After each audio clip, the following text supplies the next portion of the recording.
ஆசிரியர் நண்பர்கள் அனைவருக்கும் வணக்கம்.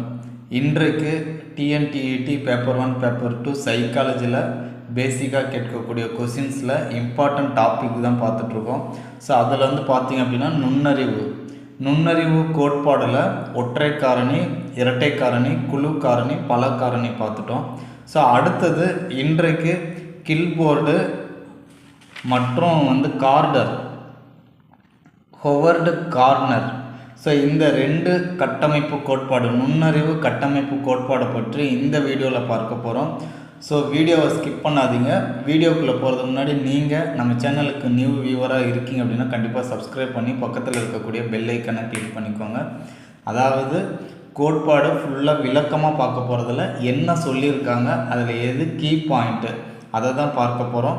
ஸோ வீடியோவை மிஸ் பண்ணாமல் முழுமையாக பாருங்கள். ஸோ ஃபஸ்ட்டு கில்போர்டோடைய நுண்ணறிவு கட்டமைப்பு கோட்பாடு. கில்போர்டு அமெரிக்காவில் தெற்கு கலிஃபோர்னியா பல்கலைக்கழகம், நல்லா ஞாபகம் வச்சுக்கோங்க. கில்போர்டு அமெரிக்காவில் தெற்கு கலிஃபோர்னியா பல்கலைக்கழகத்தில் ஆய்வு செய்கிறார். என்ன ஆய்வு செய்கிறாரு அப்படின்னு பார்த்தீங்கன்னா, உளச்செயல்களை பகுப்பாய்வு செய்து ஒரு கோட்பாடை வெளியிடுறார். அதுதான் கில்போர்டுடைய நுண்ணறிவு கட்டமைப்பு கோட்பாடு.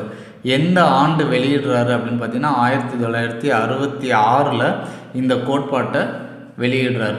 அமெரிக்கா தெற்கு கலிஃபோர்னியா பல்கலைக்கழகத்தில் உளச்செயல்களை பற்றி என்ன பண்ணுறாரு, ஆய்வு செய்து கில்போர்டு 1966 ஒரு நுண்ணறிவு கட்டமைப்பு கோட்பாட்டை வெளியிடுறார். ஸோ இவர் என்ன சொல்கிறார், முக்கியமான கருத்து என்னன்னு பார்த்தீங்கன்னா, மனித மனம் முப்பரிமாணங்களில் செயல்படுது அப்படின்னு சொல்கிறார். மனித மனம் முப்பரிமாணங்களில் செயல்படுது. இந்த வார்த்தை தான் ஞாபகம் வச்சுக்கோங்க, முப்பரிமாணங்களில் செயல்படுது. அந்த முப்பரிமாணம் எது அப்படின்னு பார்த்தீங்கன்னா, பொருள், செயல், விளைவு. பொருள், செயல், விளைவில் இந்த முப்பரிமாணத்துடைய அடிப்படையில் தான் மனித மனம் செயல்படுது அப்படின்னு சொல்கிறாரு. சரி, பொருள் அப்படின்னு பார்த்தீங்க அப்படின்னா ஃபஸ்ட்டு கண்டென்ட்டு. ஸோ என்னென்னலாம் அப்படின்னு பார்த்தீங்கன்னா, உருவம். இந்த இதெல்லாம் ஞாபகம் வச்சுக்கணும். பொருளில் உருவம் வரும், குறியீடு, சொல் பொருள், நடத்தை,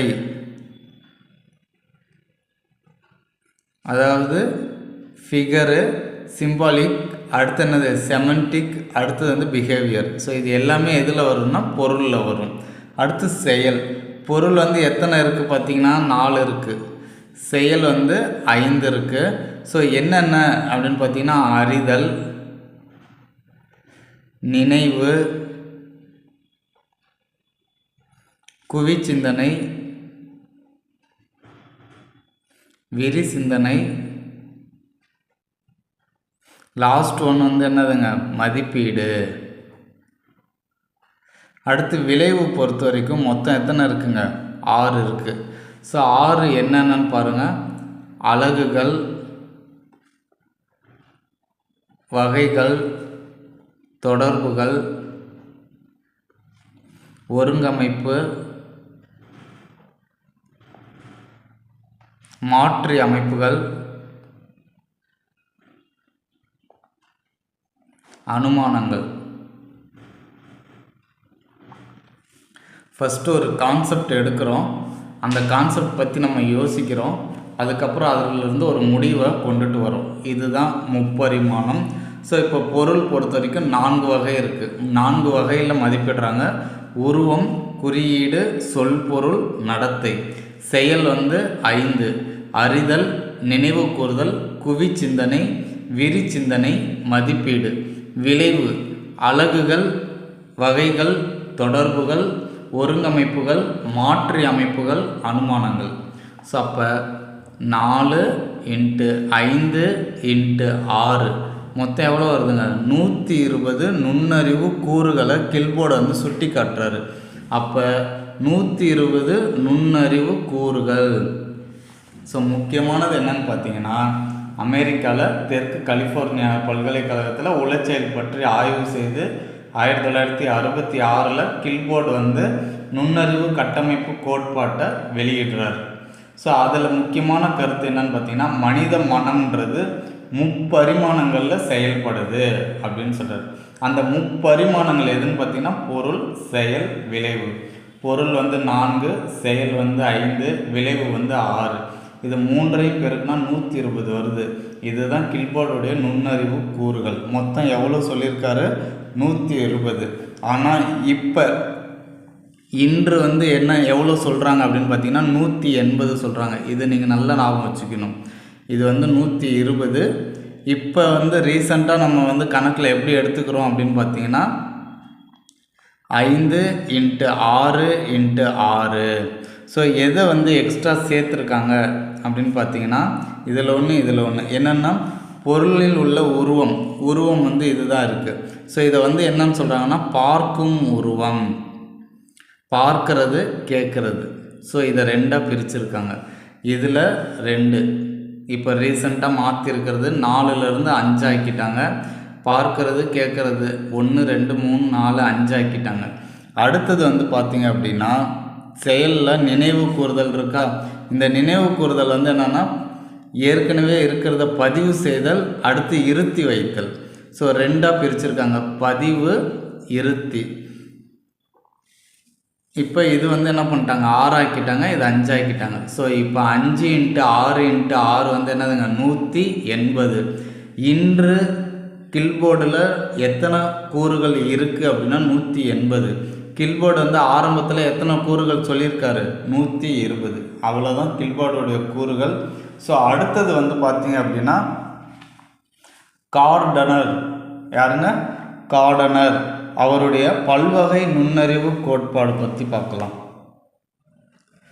1983 நல்லா ஞாபகம் வச்சுக்கோங்க. அது வந்து 1966. இது வந்து 1983 அமெரிக்காவில் ஹார்வர்டு பல்கலைக்கழகத்தில், என்ன பல்கலைக்கழகம்? ஹார்வர்டு பல்கலைக்கழகத்தில் என்ன பண்ணுறார்? கல்வியியல் துறை பேராசிரியராக இருக்கிறார் ஹோவர்டு கார்டனர். ஓகேங்களா? ஸோ இந்த கார்டனர் வந்து என்ன பண்ணுறாருன்னா ஒரு நூலை வெளியிடுறார். ஹார்வர்டு பல்கலைக்கழகத்தில் எந்த துறையில் பேராசிரியராக இருக்காருங்க? கல்வியியல். ஞாபகம் வச்சுக்கோங்க. இவர் வந்து ஒரு நூல் வெளியிடுறார். அந்த நூலுக்கு பெயர் என்னன்னு பார்த்தீங்கன்னா மனத்திட்பங்கள், பன்முக நுண்ணறிவு கோட்பாடு. மனத்திட்பங்கள், பன்முக நுண்ணறிவு கோட்பாடு. ஸோ இந்த நூலில் அவர் என்ன சொல்கிறாருன்னா 8 வகையான நுண்ணறிவை சொல்கிறார். எத்தனை வகையாக சொல்கிறாரு? 8 வகை நுண்ணறிவை சொல்கிறாரு. ஓகேங்களா? ஸோ நல்ல ஞாபகம் வச்சுக்கோங்க. இவர் வந்து கார்டனர் வந்து 1983 அமெரிக்காவில் ஹார்வர்டு பல்கலைக்கழகத்தில் கல்வியியல் பேராசிரியராக பணிபுரிகிறாரு. அப்போ வந்து மனத்திட்பங்கள், பன்முக நுண்ணறிவு கோட்பாடுகள்னு சொல்லி ஒரு நூலை வெளியிடுறார். அந்த நூலில் 8 வகையான நுண்ணறிவை அவர் குறிப்பிடுறார். Frames of mind, the theory of multiple intelligence.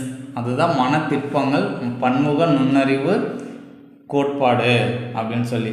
இந்த 8 வகை நுண்ணறிவு என்ன அப்படின்னு பார்த்தீங்கன்னா ஃபஸ்ட்டு ஒன் வந்து மொழியியல் நுண்ணறிவு. ஃபஸ்ட்டு ஒன் வந்து என்னதுங்க? மொழியியல் நுண்ணறிவு.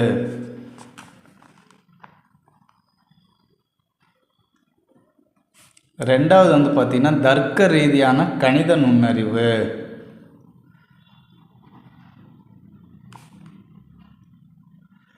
மூணு வந்து இட ரீதியான நுண்ணறிவு.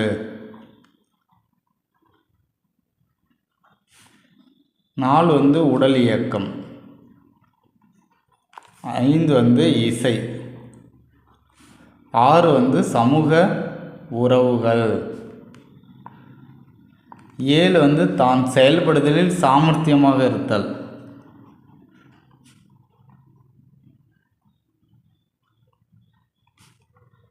சாமர்த்தியம். அப்படியே ஹிண்ட்ஸ் எடுத்துக்கோங்க, உங்களுக்கு யூஸ்ஃபுல்லாக இருக்கும் எக்ஸாம் டைமில். இயற்கையை புரிந்து கொள்ளுதல்.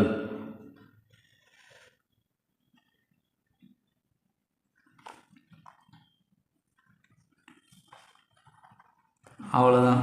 லாஸ்ட் ஒன் இயற்கையை புரிந்து கொள்ளுதல். புரியுதுங்களா? ஸோ இந்த 8 வகை தான் திரும்பவும் சொல்கிறேன். மொழியியல் நுண்ணறிவு, அடுத்தது தர்க்க ரீதியான கணிதங்கள் நுண்ணறிவு, இட ரீதியான நுண்ணறிவு, உடல் இயக்க நுண்ணறிவு, இசை நுண்ணறிவு, சமூக நுண்ணறிவு, தான் செயல்படுதலில் சாமர்த்தியமாக இயங்குவதற்குரிய நுண்ணறிவு, இயற்கையை புரிந்து கொள்ளுதல். ஓகேங்களா? ஸோ இப்போ அவர் என்ன சொல்ல வர்றார் அப்படின்னா, ஐக்யூ, இன்டெலிஜென்ஸ் கோஷியன்ட் அப்படின்னு நம்ம சொல்லுவோம். ஐக்யூ, இந்த ஐக்யூ வந்து இந்த ஒற்றை மதிப்பை நம்ம கணக்கிடுறது அப்படின்றது ஏனைய கண்ணாடி குப்பையில் அடைக்கிறதுக்கு ஒப்பானது. என்ன சொல்கிறாருங்க? யானையை வந்து கண்ணாடி குப்பைக்குள்ளே அடைக்கிறதுக்கு ஒப்பானது அப்படின்னு சொல்கிறார். அப்போ அந்த அளவுக்கு இது அளவிடுவதுன்றது ரொம்ப கடினமான ஒன்று. இருந்தாலும் அவர் 8 வகையில் இந்த நுண்ணறிவை அளவிடலாம் அப்படின்னு சொல்லியிருக்காரு. அடுத்து இவருடைய முக்கியமான கான்செப்ட் என்ன அப்படின்னு பார்த்தீங்கன்னா, இவருடைய கூற்றில் நம்முடைய கல்வியில் இப்போ நம்முடைய பாடத்தை பொறுத்த வரைக்கும் இந்த முதல் 2 மட்டும்தான் கணக்கில் எடுத்துக்கிறாங்க. ஒன்று மொழியியல், அடுத்து தர்க்க ரீதியான கணிதம், லாஜிக்கல் மேக்ஸு. ஓகேங்களா? ஸோ இது 2 மட்டும்தான் எடுத்துக்கிறாங்க. இதில் சிறந்து விளங்குனா மட்டும்தான் கல்வியாளர் அப்படின்னு சொல்கிறாங்க. இல்லைன்னா மீதி இதில் எதில் சிறந்து விளங்குனாலுமே அவங்க யாருங்க? கற்றலில் குறைபாடு உடையோர் அப்படின்னு சொல்கிறாங்க. கற்றலில் குறைபாடு உடையோர். நல்லா கவனிச்சுக்கோங்க. கல்வியை பொறுத்த வரைக்கும், எஜுகேஷன் பொறுத்த வரைக்கும் லாங்குவேஜு, மேக்ஸில் சிறந்து விளங்குறாங்க, அதிக மதிப்பெண் பெறுறாங்க அப்படின்னா அவங்க கற்றலில் வந்து சிறப்பான அடைவு பெற்றிருக்காங்கன்னு அர்த்தம். இதிலெல்லாம் நம்ம அதிகம் அடைவு பெற்றிருந்தாலும் இவங்க வந்து கற்றலில் குறைபாடு உடையோர் அப்படின்னு சொல்கிறாங்க. அதை என்ன சொல்கிறாங்கன்னா, ஒருத்தவங்களுக்கு ஒரு தனித்திறன் இருக்குது, இசை நல்லா பாடுறாங்க, நல்லா பேசுகிறாங்க, அதே மாதிரி சமூகத்தோடு இணைந்து வாழ்கிறாங்க, இயற்கையை புரிஞ்சுக்கிட்டு அதற்கேற்றவர் வாழ்கிறாங்க. ஸோ இதிலெல்லாம் சிறப்பான அடைவு பெற்றிருந்தாலும் அதை வந்து ஊக்குவிக்கிறது இல்லை.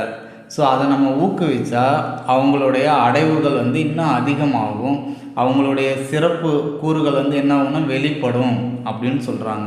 ஸோ இந்த மாற்றத்தை ஏற்படுத்தணும் அப்படின்னு சொல்லியிருக்காரு காடர். ஓகேங்களா? ஸோ அடுத்தது இன்னொன்று என்ன சொல்லுன்னா, ஆடுற மாட்டை ஆடிக்கரை, பாடுற மாட்டை பாடிக்கரை. ஒவ்வொரு மாணவரிடமும் பொதிந்திருக்கும் நுண்ணறிவின் தன்மைக்கேற்ப கற்பித்தல் உத்திகளை வகுத்து நடைமுறைப்படுத்தினா கண்டிப்பாக சால சிறந்தது அப்படின்னு சொல்கிறாங்க. இதுதான் அவருடைய முக்கியமான கருத்து. இப்போ இந்த காலத்தில் இவருடைய கருத்துக்களை, தத்துவத்தை உளவியலாளர்கள் வந்து ஏற்றுக்கிறாங்க அப்படின்னு சொல்லியிருக்காங்க. ஸோ இப்போ கார்டனர் பொறுத்த வரைக்கும் 1983 அமெரிக்கா ஹார்வர்டு பல்கலைக்கழகத்தில் அவர் வந்து கல்வியியல் பேராசிரியராக செயல்புரிகிறாரு. மனத்திற்பங்கள் பன்முக நுண்ணறிவு கோட்பாடு அப்படின்ற நூலை வெளியிடுறாரு. அதில் 8 வகை நுண்ணறிவு இருக்குது. ஐக்யூன்றது ஏனைய கண்ணாடி குப்பையில் அடைக்கிறதுக்கு சமம். ஸோ அவ்வளோ கடினமானது. இருந்தாலும் இந்த ஐக்யூவை அளவிடுவதற்கு ஸோ இந்த 8 கூறுகள் முக்கியமானது அப்படின்னு சொல்கிறார்.